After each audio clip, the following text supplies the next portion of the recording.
want to be a very good student of money markets, you can take a look at the reverse repo facility at the Fed. And September 2022 was when it hit the high of 2.5 trillion. And it was drained down to what I don't know is now like 200 billion over the next 18, 24 months. And that corresponds perfectly to the rise in crypto. So there was a bull market. Janet Yellen said, fuck you, Jay Powell, we're fucking printing money.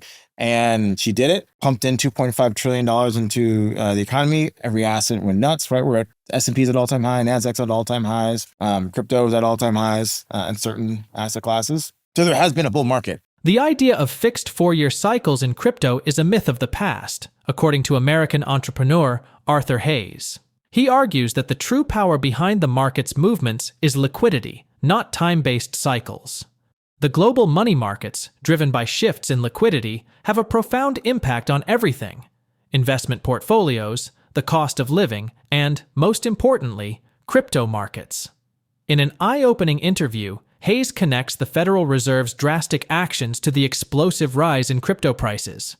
In September 2022, the Fed's reverse repo facility hit a staggering $2.5 trillion, injecting unprecedented liquidity into the economy. Over the next 18 to 24 months, this liquidity was gradually reduced, triggering a bull market, especially in cryptocurrency. Hayes credits this liquidity shift, fueled by aggressive fiscal policies under Janet Yellen, for skyrocketing asset prices, including Bitcoin and Ethereum, to record highs. Forget the outdated 4-year cycle theory. Liquidity is the real driving force behind the next crypto wave. Watch clips from Arthur Hayes' interview to gain more insight. Don't forget to like, subscribe, and enable notifications for additional in-depth content. Thanks for joining us again.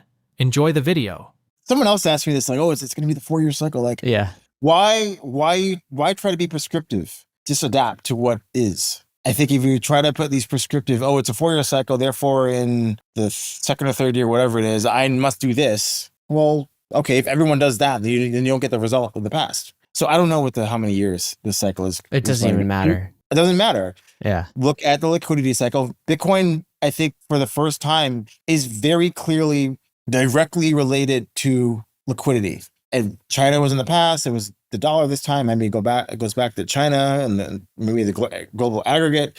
But the tech is solid. The tech changes less and less, obviously, as Bitcoin gets older and older.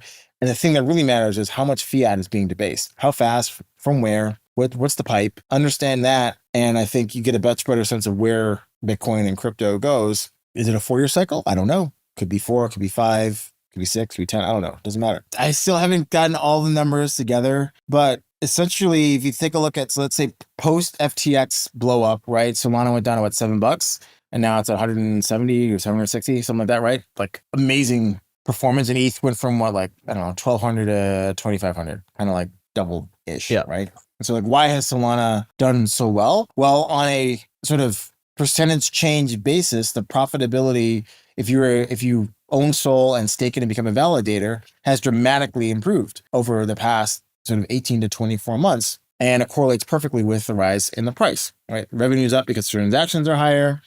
You have you have MEV, you have the sort of the priority fees and all these sort of things, and and the validated rewards from being a validator, right? So the profitability of the chain has improved dramatically, and therefore the price has done very well. Now, ETH already came into this thing as the top dog, right, in terms of like size of the network, and so on a rate of change basis, obviously didn't go down as much either, right? Solana went from 250 to 7. ETH went from, I don't know what, like 3,000 to 1,200. Yeah. 50% decline. 4,500, yeah. Something like that. And so, but everyone in ETH thinks, oh, it should be up 10,000. Well, show me $10,000 worth of improvement in the underlying metrics of the percentage of circulating supply that has been burnt because there's been transactions on the network. And so that hasn't happened, and therefore the price hasn't gone anywhere. But law of large numbers tells me that as Solana gets larger, it's harder and harder to replicate those past returns. And so a lot of the tourists who are in Solana, because it's done so well from 7 to 170 or 160, because things have improved off of a very low base, right? The network had just started almost when FTX blew up. Well, you're not going to replicate that again. So it's going to be hard going forward to replicate the past success. And I think once that narrative shifts and they get a bit of sour grapes, then you start seeing more sort of like activity back in ETH. They're like, oh, well, guess what? ETH, L1 plus some of L2 transaction volume is higher than Solana. The transaction fees are coming down.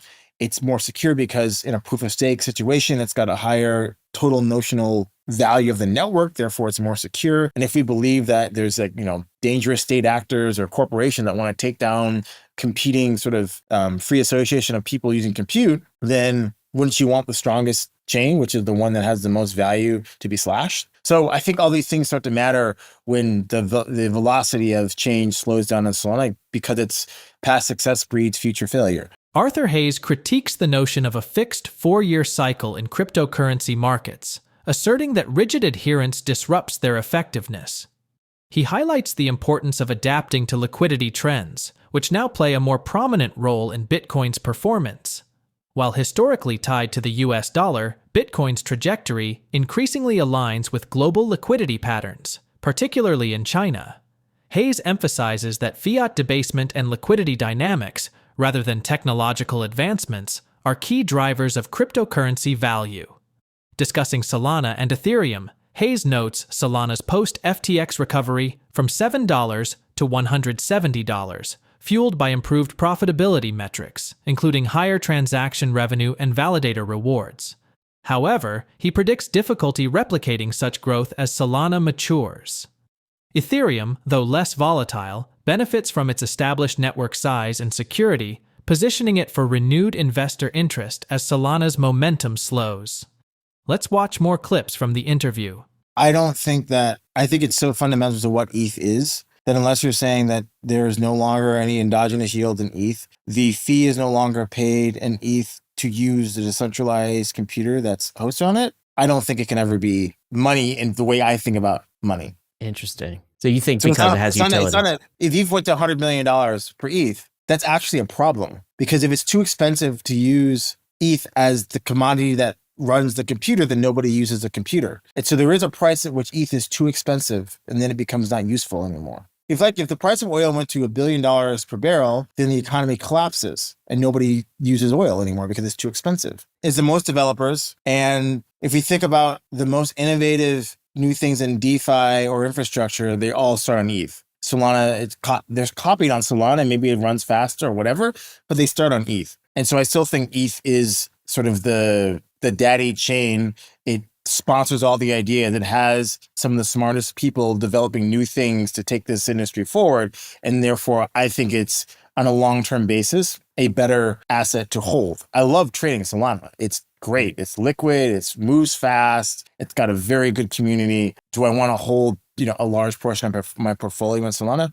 No. I don't have the exact number, but there were some pumped up fun statistics in terms of like the longevity of a meme coin at particular nominal values of market cap and the percentage of the total supply of all coins issued that made it to that level.